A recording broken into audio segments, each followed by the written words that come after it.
Hello दोस्तों। Good evening, नमस्कार। आप सभी का जो एक बार फिर से बहुत बहुत स्वागत है आप सभी का अपने यूट्यूब चैनल परीक्षा की शिक्षा में। उम्मीद करता हूँ, आशा करता हूँ कि आप जो स्वस्थ हैं, कुशल मंगल है, तैयारी जो है बढ़िया और अच्छे तरीके से अपनी कर रहे थे। जो भी क्लास में फर्स्ट टाइम आए हैं, पहली बार आए हैं, नए हैं, उन सभी को बता दिया जाएगा हमारे चैनल पर जो है आपकी बीएड फर्स्ट परीक्षा 2026 की आपकी तैयारी डेली बेसिस पे करवाई जाती है। जिसे भी तैयारी पूरी करनी है, कंप्लीट करनी है, चैनल को सब्सक्राइब करके आप लोग हमारे साथ जुड़ जाएंगे। क्लास का समय देखिए, जीके जीएस की जो सुबह 10 बजे डेली देखने को मिलती है। रीजनिंग की क्लास जो दोपहर को 1 बजे, कला की जो क्लास है शाम को 4 बजे, हिंदी की जो क्लास है शाम को 7 बजे आप सबको देखने को मिलती है। इसी टाइम पर क्लास से जुड़ के तैयारी को पूरा कंप्लीट करना है आप सभी को, ठीक है। नीचे डिस्क्रिप्शन आपको इंस्टाग्राम टेलीग्राम का लिंक मिलेगा, तो इंस्टाग्राम पे फॉलो करेंगे, टेलीग्राम चैनल को जाएंगे, टेलीग्राम चैनल पर डेली बेसिस क्लास का अपडेट, एग्जाम का जो पीडीएफ वगैरह आपको देखने को मिल जाएगा। तो आप लोग जो है टेलीग्राम चैनल को ज्वाइन करेंगे, ठीक है। चलिए क्लास स्टार्ट करें बिना किसी देरी के। एक क्वेश्चन आपके एग्जाम के लिए बहुत इंपॉर्टेंट, ध्यान से देखिएगा, समझिएगा, फिर इसको उतरने की कोशिश करते हुए आगे बढ़ेंगे, ठीक। चलिए क्लास स्टार्ट करेंगे। पहले क्वेश्चन आपके सामने दिए 51 नंबर से क्लास स्टार्ट हुई। क्लास स्टार्ट करने से पहले जिसने तक क्लास को लाइक नहीं किया लाइक करेंगे, शेयर नहीं किया शेयर करेंगे, जिसने तक चैनल को सब्सक्राइब नहीं किया सब्सक्राइब कर लेंगे। चलिए, भारत के आर्थिक सुधारों का प्रारंभ रिक्त स्थान नई औद्योगिक नीति द्वारा हुआ था। बताइए किसके द्वारा हुआ था। भारत के आर्थिक सुधारों का जो प्रारंभ है, रिक्त स्थान नई औद्योगिक नीति के द्वारा हुआ था। किसके द्वारा हुआ था, तो आपका राइट आंसर यहाँ पे हो जाएगा साथियों, वर्ष 1991 की नई औद्योगिक नीति के द्वारा हुआ था, ठीक है। क्लियर सभी को।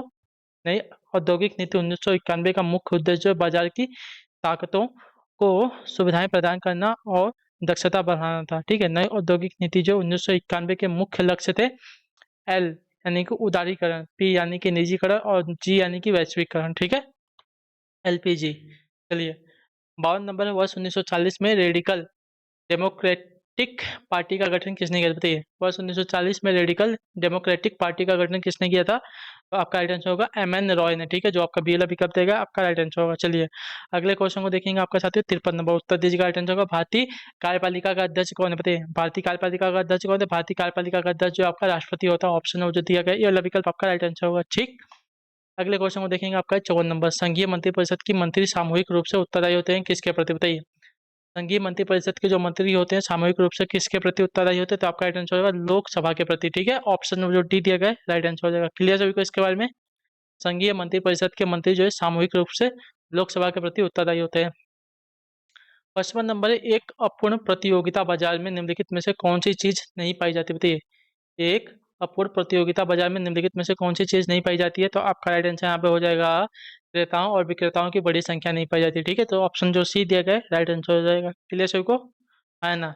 एक अपूर्ण प्रतियोगिता बाजार में क्रेताओं और विक्रेताओं की बड़ी संख्या जो है नहीं पाई जाती है, याद रखेंगे। क्लियर सभी को। चलिए, अगले क्वेश्चन को देखेंगे आपका साथियों, 56 नंबर, हड़प्पन लिपि के सबसे निकट प्रतीत होने वाली भारतीय लिपि कौन सी? बताइए, हड़प्पन लिपि के सबसे निकट प्रतीत होने वाली लिपि कौन सी है? तो आपका राइट आंसर हो जाएगा द्रविड़ लिपि, ठीक है, जो ऑप्शन डी दिया गया है राइट आंसर होगा, ठीक। क्लियर। अगले क्वेश्चन को देखेंगे आपका 57 नंबर, ध्यान से देखिएगा, उत्तर दीजिएगा। राइट आंसर होगा निम्न में से कौन सा एक मतदाता आयु घटाने से संबंधित संविधान संशोधन? बताइए, निम्नलिखित में से कौन सा मतदाता आयु घटाने से संबंधित संविधान संशोधन है? तो आपका राइट आंसर हो जाएगा यहाँ पे 61वां संविधान संशोधन, ठीक है। 61वें संविधान संशोधन अधिनियम 1998 द्वारा जो है संविधान के अनुच्छेद 326 में संशोधन का जो है मताधिकार की जो आयु है 21 वर्ष से घटाकर 18 वर्ष कर दी गई थी, ठीक है।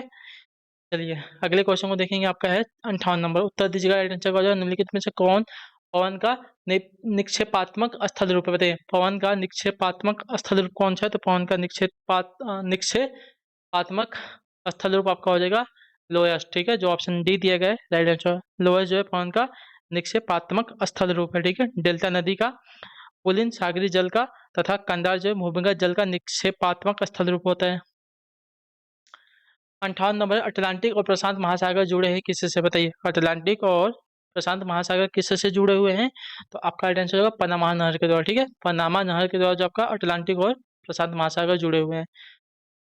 60 नंबर पर ध्यान से देख के उत्तर देंगे, मूर्ति पूजा का आरंभ जो है कब से माना जाता है? बताइए, मूर्ति पूजा का जो आरंभ है कब से माना जाता है? तो मूर्ति पूजा का जो आरंभ है पूर्व आर्य से जो है माना जाता है। तो ऑप्शन जो ये दिया गया है राइट आंसर होगा, ठीक है। क्लियर से को, है ना, मूर्ति पूजा का जो आरंभ है पूर्व आर्य से माना जाता है। तो ऑप्शन नंबर ए हमारा राइट हो जाएगा। क्लियर सभी को। अगले क्वेश्चन की तरफ बढ़ेंगे, आपका 61 नंबर पर उत्तर दीजिएगा। राइट आंसर होगा भारत में वस्तु एवं सेवा कर यानी कि जीएसटी व्यवस्था जो है कब से लागू हुई थी? तो आपका राइट आंसर हो जाएगा यहाँ पे साथियों 1 जुलाई 2017 से, ठीक है। भारत में जीएसटी व्यवस्था आपकी 1 जुलाई 2017 से लागू हुई थी। क्लियर है यहाँ तक सभी का। चलिए, 62 पे ध्यान से देख के बताएंगे। राइट आंसर, सकल घरेलू उत्पाद यानी कि जीडीपी में शामिल क्या क्या होता है? तो जीडीपी में शामिल जो हमारा सी यानी कि उपभोग व्यय, ठीक है, प्लस आई यानी कि निवेश व्यय, प्लस आपका जी यानी कि सरकारी खर्च, प्लस एक्स माइनस एम यानी कि शुद्ध निर्यात शामिल होता है, ठीक है। क्लियर। चलिए, सकल घरेलू उत्पाद यानी कि जीडीपी किसी देश की भौगोलिक सीमाओं के भीतर उत्पादित वस्तुओं और सेवाओं का अंतिम मूल्य है जो सामान्य रूप से एक वर्ष में निर्दिष्ट अवधि के दौरान होता है। क्लियर। चलिए, सी प्लस आई प्लस जी को प्लस एक्स माइनस एम होता है। चलिए, 63 नंबर, लैफर वक्र निम्न में से किससे से संबंधित है? लैफर वक्र जो है निम्नलिखित में से किससे से संबंधित है? तो लैफर वक्र का जो संबंध दिया गया आपका कर की दर एवं कर राजस्व से है। तो ऑप्शन नंबर हमारा डी राइट होगा, ठीक है। लैफर वक्र एक आपका कर सिद्धांत है जो कर दरों और सरकारों द्वारा एकत्रित कर राजस्व की राशि के बीच एक उल्टे यू आकार के संबंध को दर्शाता है, ठीक। चलिए, 64 नंबर प्रश्न ध्यान से देख के बताएंगे। राइट आंसर, मृत सागर कहाँ स्थित है? बताइए, मृत सागर जो है कहाँ पर स्थित है? तो मृत सागर जो हमारा इजराइल जॉर्डन के मध्य में स्थित है। तो ऑप्शन नंबर हमारा जो ये दिया गया है राइट आंसर होगा। क्लियर। मृत सागर यानी कि डेड सी जो है इजराइल और जॉर्डन के मध्य में स्थित है। 65 नंबर है, भारत के राष्ट्रपति तथा उपराष्ट्रपति दोनों के स्थान रिक्त होने पर राष्ट्रपति का कार्यभार कौन संभालता है? तो आपका राइट आंसर हो सकता है भारत का मुख्य न्यायाधीश संभालता है, ठीक है। जो ऑप्शन डी दिया गया है राइट आंसर होगा। क्लियर सभी को। चलिए, अगले क्वेश्चन को देखेंगे। आपका 66 नंबर बताइएगा। राइट आंसर, सोमनाथ मंदिर को लूटने वाला विदेशी आक्रमणकारी कौन था? तो आपका राइट आंसर हो जाएगा यहाँ पे मोहम्मद महमूद गजनवी, ठीक है। जो ऑप्शन डी दिया गया है राइट आंसर होगा। क्लियर सभी को। ने 17 बार जो है सोमनाथ मंदिर पर आक्रमण करके उसको लूटा था और तोड़ा था, ठीक है। चलिए, अगले क्वेश्चन को देखेंगे। आपका साथियों 67 17 नंबर, ध्यान से देख के बताएंगे। 67 नंबर है, कौन नियम यह बताता है कि उत्तरी गोलार्ध में हवाएं और धाराएं अपनी दाहिनी ओर मुड़ जाती है? बताइए, कौन सा नियम यह बताता है कि उत्तरी गोलार्ध में हवाएं और धाराएं अपनी दाहिनी ओर मुड़ जाती हैं? तो आपका राइट आंसर होगा फेरेल का नियम, ठीक है। जो ऑप्शन सी दिया गया है राइट आंसर होगा। क्लियर सभी को। फेरेल का जो नियम है, उत्तरी गोलार्ध और में हवाएं और धाराएं जो है दाहिनी ओर मुड़ जाती हैं। क्लियर। फेरेल का नियम यही बताता है। चलिए, 68 68 नंबर, पूर्वाग्रह एक प्रकार का क्या है? बताइए, पूर्वाग्रह एक प्रकार का क्या है? तो पूर्वाग्रह एक प्रकार का अभिवृत्ति है, ठीक है। पूर्वाग्रह एक प्रकार का क्या है? अभिवृत्ति है। तो ऑप्शन नंबर ए राइट होगा। चलिए, अगले क्वेश्चन को देखेंगे। आपका साथियों 69 69 नंबर बताने की कोशिश करेंगे। राइट आंसर, विश्व व्यापार संगठन है कि डब्ल्यूटीओ का मुख्यालय कहाँ पर स्थित है? डब्ल्यूटीओ का मुख्यालय कहाँ पर स्थित है? तो डब्ल्यूटीओ का मुख्यालय जो आपका जेनेवा में स्थित है, ठीक है। जो ऑप्शन ए दिया गया है राइट आंसर हो जाएगा। क्लियर सभी को। जेनेवा स्विट्जरलैंड में, ठीक है। चलिए, नेक्स्ट आपका 70 नंबर प्रश्न, ध्यान से देखिएगा। उत्तर दिया, भूमध्य रेखा प्रदर्शित करती है क्या? बताइए, भूमध्य रेखा क्या है प्रदर्शित करती है? तो भूमध्य रेखा जो है 0 0 डिग्री अक्षांश को प्रदर्शित करती है। तो ऑप्शन नंबर बी राइट होगा। 71 नंबर प्रश्न है, वर्ष 2011 की जनगणना के अनुसार भारत में महिला साक्षरता दर क्या है? बताइए, वर्ष 2011 की जनगणना के अनुसार भारत में महिला साक्षरता दर क्या थी? तो आपका राइट आंसर यहाँ पे हो जाएगा साथियों 64.6%, ठीक है। जो ऑप्शन डी दिया गया है राइट आंसर होगा। क्लियर सभी को। चलिए, अगले क्वेश्चन को देखेंगे। आपका 72, मानव गरीबी के निम्न में क्या कारण? बताइए, मानव गरीबी के निम्न में से क्या कारण है? तो मानव गरीबी के कारण जो है यहाँ पे दिया गया है आय का अभाव, जनसंख्या वृद्धि, शिक्षा की कमी। उपयुक्त सभी हो जाएंगे, ठीक है।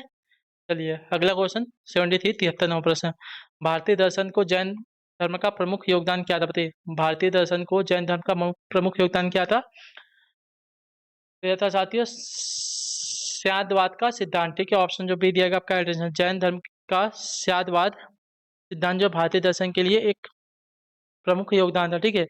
स्यादवाद जैन दर्शन में एक मान्यता है कि सभी निर्णय सतत हैं और केवल कुछ शर्तों, स्थितियों और इंद्रियों में ही अच्छे हैं, ठीक है।